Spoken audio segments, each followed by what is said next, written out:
നിയമസഭാ തെരഞ്ഞെടുപ്പിൽ ആദ്യഘട്ട സ്ഥാനാർത്ഥി നിർണയത്തിനായി തിരക്കിട്ട ചർച്ചകളുമായി മുന്നണികൾ. CPIM സംസ്ഥാന സെക്രട്ടേറിയറ്റ് യോഗം ഇന്ന് ചേരും.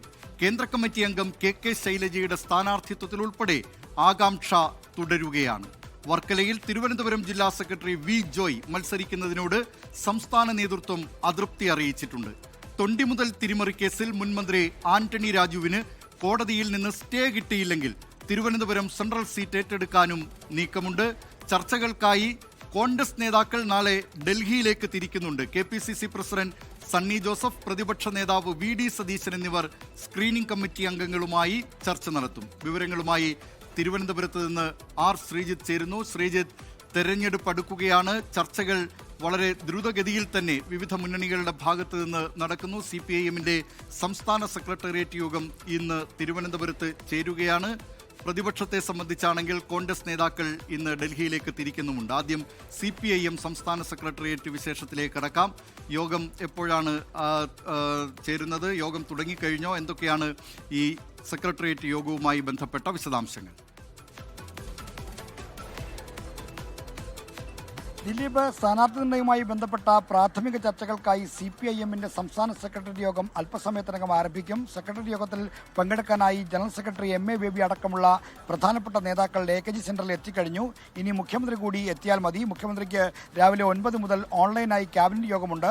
അതിനുശേഷം മുഖ്യമന്ത്രി ഈ യോഗത്തിലേക്ക് എത്തും. മുഖ്യമന്ത്രിയെ കൂടാതെ സെക്രട്ടറി അംഗങ്ങളായ മന്ത്രിമാർ KN Balagopal, P. Rajeev, Muhammad Riyas, VN Vasavan തുടങ്ങിയവർ കൂടി ഇനി ഇവിടേക്ക് എത്തിച്ചേരാനുണ്ട്. എന്തായാലും സെക്രട്ടറി യോഗം അല്പസമയത്തിനകം ആരംഭിക്കും. മുഖ്യമന്ത്രി കൂടി എത്തിയാൽ അതിൻ്റെ ചർച്ചകളിലേക്ക് കടക്കും. മുഖ്യമന്ത്രി പിണറായി വിജയനായിരിക്കും തെരഞ്ഞെടുപ്പിൽ CPIMനെ നയിക്കാൻ പോകുന്നത് എന്ന കാര്യം ഇന്നലെ തന്നെ പോളിറ്റ് ബ്യൂറോ യോഗത്തിന് ശേഷം ജനറൽ സെക്രട്ടറി MA ബേബി വ്യക്തമാക്കിയിരുന്നു. ഇനി പോളിറ്റ് ബ്യൂറോയിൽ നിന്ന് ആരൊക്കെയാണ് മത്സര രംഗത്തേക്ക് വരുന്നത്, മാത്രമല്ല KK ശൈലജ പോലുള്ള മുതിർന്ന നേതാക്കൾക്ക് ഇനി മത്സരിക്കാൻ ടേം നിബന്ധനയിൽ ഇളവ് നൽകുമോ തുടങ്ങിയ കാര്യങ്ങൾ കൂടി ഈ സെക്രട്ടറി യോഗത്തിൽ അറിയാനുണ്ട്.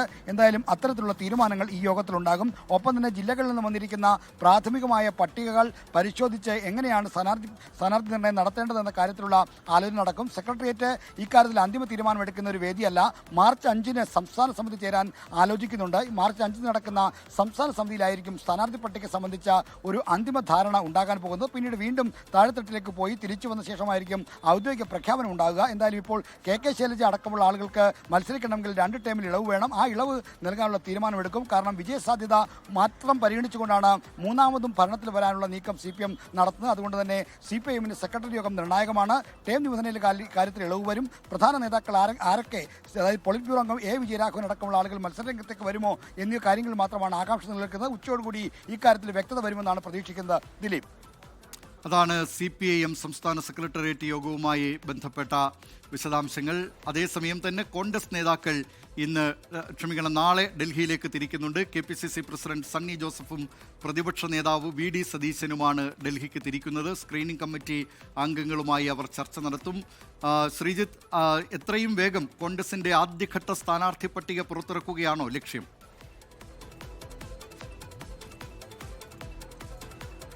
ദിലീപ്, കോൺഗ്രസിന്റെ ആദ്യഘട്ട സ്ഥാനാർത്ഥി പട്ടിക പ്രഖ്യാപിക്കുന്നതുമായി ബന്ധപ്പെട്ട അന്തിമ ചർച്ചകൾക്കായാണ് KPCC അധ്യക്ഷൻ സണ്ണി ജോസഫും പ്രതിപക്ഷ നേതാവ് VD സതീശനും നാളെ ഡൽഹിയിലെത്തുന്നത്. ഹൈക്കമാൻഡ് നേതൃത്വവുമായി ചർച്ച നടത്തും. ഒപ്പം തന്നെ കേരളത്തിന്റെ തെരഞ്ഞെടുപ്പ് ചുമതലയുള്ള സ്ക്രീനിംഗ് കമ്മിറ്റി അധ്യക്ഷൻ മധുസൂദൻ മിസ്ത്രി അടക്കമുള്ള നേതാക്കളുമായും പ്രതിപക്ഷ നേതാവും അതോടൊപ്പം തന്നെ KPCC അധ്യക്ഷനും ചർച്ച നടത്തും. ആദ്യഘട്ടത്തിൽ 35 മുതൽ 40 സീറ്റുകൾ വരെ സ്ഥാനാർത്ഥിയെ പ്രഖ്യാപിക്കാനാണ് ഉദ്ദേശിക്കുന്നത്. അതിൽ 20 പേർ സിറ്റിംഗ് MLA-മാരാണ്. മൊത്തം 22 MLA-മാരാണ് കേരളത്തിൽ CPIMനുള്ളത്. തൃപ്പൂണിത്തുറയിൽ K. ബാബു മത്സരിക്കുന്നില്ല. രാഹുൽ മാങ്കൂട്ടത്തിൽ ലൈംഗിക പീഡന പരാതിയെ തുടർന്ന് പാർട്ടിയിൽ നിന്ന് പുറത്താണ്. അപ്പോൾ മൊത്തം സിറ്റിംഗ് MLA-മാരിൽ 20 പേർക്കാണ് വീണ്ടും സീറ്റ് നൽകുന്നത്. ബാക്കി പ്രധാനപ്പെട്ട K. മുരളീധരനടക്കമുള്ള പ്രധാനപ്പെട്ട നേതാക്കളുടെ സ്ഥാനാർത്ഥിത്വവുമായി ബന്ധപ്പെട്ട പട്ടികയും ഇതിനൊപ്പം ആദ്യഘട്ടത്തിൽ ഉണ്ടാകുമെന്നാണ് പ്രതീക്ഷിക്കുന്നത്. സ്ക്രീനിംഗ് കമ്മിറ്റി യോഗം കഴിഞ്ഞ് കേന്ദ്ര തെരഞ്ഞെടുപ്പ് കമ്മിറ്റി യോഗം ചേർന്ന് വേണം ഈ കോൺഗ്രസിന്റെ സ്ഥാനാർത്ഥി പട്ടികയ്ക്ക് അന്തിമ രൂപം നൽകാൻ. ഫെബ്രുവരി 23-നായിരുന്നു കേന്ദ്ര തെരഞ്ഞെടുപ്പ് കമ്മിറ്റി യോഗം ആദ്യം നിശ്ചയിച്ചിരുന്നത്. എന്നാൽ അതിനിടയ്ക്ക് തെരഞ്ഞെടുപ്പിന്റെ പ്രഖ്യാപനം മറ്റും നീണ്ടുപോകുമെന്ന് മനസ്സിലാക്കിയാണ് യോഗം മാറ്റിവെച്ചത്. ഇതിനിടയ്ക്ക് മധുസൂദൻ മിശ്രയ്ക്ക് ആരോഗ്യ പ്രശ്നങ്ങളുണ്ടായിരുന്നു. അദ്ദേഹത്തിന്റെ സ്വദേശമായ ഗുജറാത്തിലേക്ക് പോവുകയും മറ്റും ചെയ്തിരുന്നു. എന്തായാലും അദ്ദേഹം തിരിച്ചു ഡൽഹിയിൽ എത്തിയിട്ടുണ്ട്. ഈ പശ്ചാത്തലത്തിലാണ് നാളെ ചർച്ച നടക്കാൻ പോകുന്നത്. നാളെ പുതിയ യാത്രയ്ക്ക് ഈ ഇടവേളയുമാണ്, അതുകൊണ്ടാണ് ചർച്ച നടക്കുന്നത്. എന്തായാലും ആദ്യഘട്ടത്തിൽ 35 മുതൽ 40 വരെ സീറ്റുകളെ സ്ഥാനാർത്ഥികളെ പ്രഖ്യാപിക്കും. എന്നാൽ ഈ തെരഞ്ഞെടുപ്പ് പ്രഖ്യാപനം മാർച്ച് 10 കൂടിയാണ് പ്രതീക്ഷിക്കുന്നത്. അതോടൊപ്പമായി ഈ പ്രഖ്യാപനത്തിന്റെ അന്ന് തന്നെ സ്ഥാനാർത്ഥി പട്ടിക പുറത്തിറക്കാനുള്ള ശ്രമത്തിലാണ് കോൺഗ്രസ് നേതൃത്വം. മുന്നണികളെ സംബന്ധിച്ച് തെരഞ്ഞെടുപ്പ് അടുത്തു വരുന്ന സാഹചര്യത്തിൽ തിരക്കിട്ട ചർച്ചകൾ നടക്കുകയാണ്. CPIM സംസ്ഥാന സെക്രട്ടേറിയറ്റ് യോഗം അല്പസമയത്തിനകം തിരുവനന്തപുരത്ത് ആരംഭിക്കും. ലോകത്തെവിടെയായാലും ഏത് സമയത്തും 24 വാർത്തകളും ഓഗ്മെന്റഡ് റിയാലിറ്റി പാക്കേജുകളും എക്സ്പ്ലെയിനറുകളും വിശദമായി കാണാൻ ഞങ്ങളുടെ യൂട്യൂബ് ചാനൽ നിങ്ങൾക്ക് സബ്സ്ക്രൈബ് ചെയ്യാം.